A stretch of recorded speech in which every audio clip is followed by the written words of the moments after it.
Hello and welcome back to Fliks Picks, your streamlined Overwatch League analysis and predictions channel.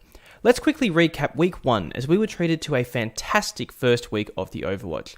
We finally saw the pros playing with the game's newest hero, Brigitte, and with her we saw a diverse hero selection coming from every team as well as some exciting new compositional lineups. If you followed my picks from last week, you will have noticed that Fliks Picks correctly picked 8 out of the 12 games, so that is 2/3 or 66.6% recurring accuracy with my choices, which I'm quite pleased with considering I was having a bit of a stab in the dark with some of these picks. There are a lot of highlights coming out of the week, such as Boston finally being beaten in a regular series match, the Outlaws showcasing their triumphant return, and the Fuel going absolutely bonkers on Brigitte. As a result, this is where the teams stand at the end of week 1. 5 teams are vying for top place with a clean run this week, including the Outlaws, Gladiators, Fusion, New York Excelsior, and the Valiant. San Francisco and Dallas are sitting mid-table with an even run, and the 5 teams who couldn't claim a series this week are sitting at the bottom of the table: Seoul, Boston, Shanghai, London, and Florida. If you missed out on the games last week and wanted to check out some of the exciting action, I would recommend watching the Seoul vs Valiant, Houston vs London, and Philadelphia vs Mayhem games to get your blood pumping. And with week 1 behind us, let's get into stage 4, week 2, day 1 of the Overwatch League. To start our week off, we have the Boston Uprising facing off against the Dallas Fuel. These two will meet up on Blizzard World, Horizon Lunar Colony, Oasis, and Watchpoint Gibraltar. Boston have had success 3 times on Blizzard World, while Dallas is yet to win a map. Horizon Lunar Colony sees both teams winning and losing the map roughly the same amount of times. Oasis shows both teams finding success. However, Boston has more experience playing there. And finally, Watchpoint Gibraltar, where Boston struggles and Dallas wins and loses just as often as each other. Should there be a Game 5, Nepal shows similar losses to both teams, with Boston finding more success by 2 games, comparing their 4 wins to Dallas's 2 wins. The team stats so far from Stage 4 read as so. Boston, on average per game, make 4.4 kills and die 6.26 times, giving them a team average KD ratio this stage of negative 1.86. Dallas on average make 6.65 kills and die 6.93 times, giving them a team average KD ratio this stage of negative 0.28. In the past, Boston has cleaned up the Fuel, winning all 3 previous engagements quite strongly, bar their first encounter where the series reached a Game 5. Looking at each team's previous 9 games, we can see that Boston hasn't been having much success since their loss in the Stage 3 Grand Final to New York, but was otherwise strong and undefeated in Stage 3. Dallas, on the other hand, has lost nearly all 9 series with the exception of their victory against Shanghai Dragons last week. Externally, there hasn't been a lot to talk about. Both Boston and the Fuel have had management changes in the last month, most recently Boston. And it still seems that both teams are adapting to the changes, neither team playing exemplary last week. I don't think Boston have absolutely lost the plot, I just get the feeling that it will take them more time to adapt to this meta. And unfortunately for them, they played 2 teams last week who have responded very well to the current changes. The Fuel still look like a solo queue team, and while they had some impressive individual efforts, I think that had Shanghai been smarter with their hero selection, they would probably be sitting at a 0-2 right now. Ultimately, the community and myself agree that Boston will take this series. The community is calling 84-16, and I'm calling 75-25. I think there's every possibility that the Fuel will take one of these maps, either Horizon Lunar Colony or Watchpoint Gibraltar. And if their DPS are lit like Seagull and Taimu were last week, then they could push the series to a Game 5. If they do go to a Game 5 though, I think the map benefits Boston, who will clutch out the win. At the end of it all, I think we'll be seeing Boston victorious. Our second series showcases the Florida Mayhem and the LA Valiants, who will be fighting it out on Kings Row, Hanamura, Lijiang Tower, and Watchpoint Gibraltar. Both teams have had an average showing on Kings Row, with the Valiant adding another W to their tally last week. Similarly, both teams have the same record on Hanamura, 2 wins, 1 tie, and 3 losses. Lijiang Tower shows a dominant display by the Valiant, who have only dropped the map twice and won 7 times, which is 5 more times than the Mayhem. And Watchpoint Gibraltar sees both teams losing the same amount, with the Valiant having a slightly better record in wins. If the need arises for a Game 5 tiebreaker, Nepal sees Florida winning 4 times and losing 7 times, while the Valiant have the opposite numbers, winning 7 times and losing 4 times.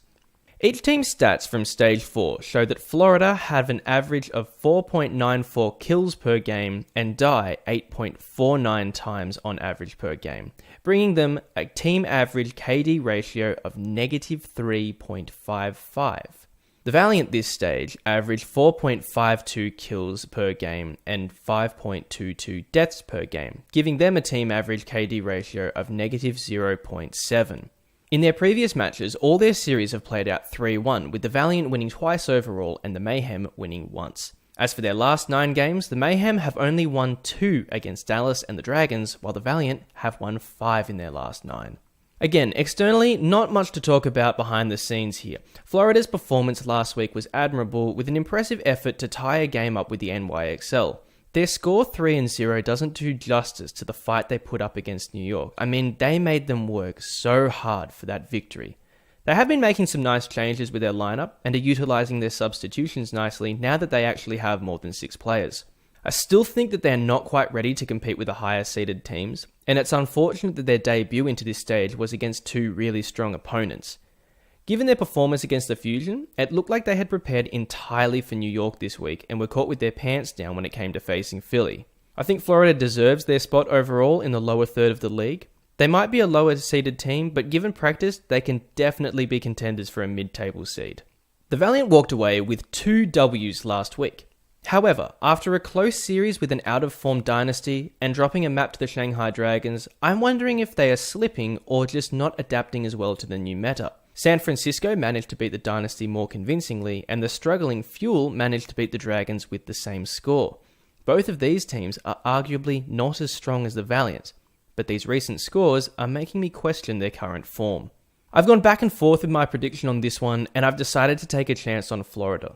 The community might back the Valiant 79-21, but I'm saying 55-45 to the Mayhem. I feel like they'll get the better of the Valiant on Watchpoint Gibraltar if Sire player goes off on Widow. So as long as they can take King's Row or Hanamura, or both, then they can win outright or take it to a Game 5. I don't think Florida winning King's Row is too much of a stretch to believe given how well they played against New York XL last week, and Hanamura, it's anyone's game. While the Valiant do have the advantage of having already played on Nepal and the win record does favour them, I felt they played a bit average against Seoul, so there's every chance for Florida to get the better of them. Regardless, this should be an exciting series.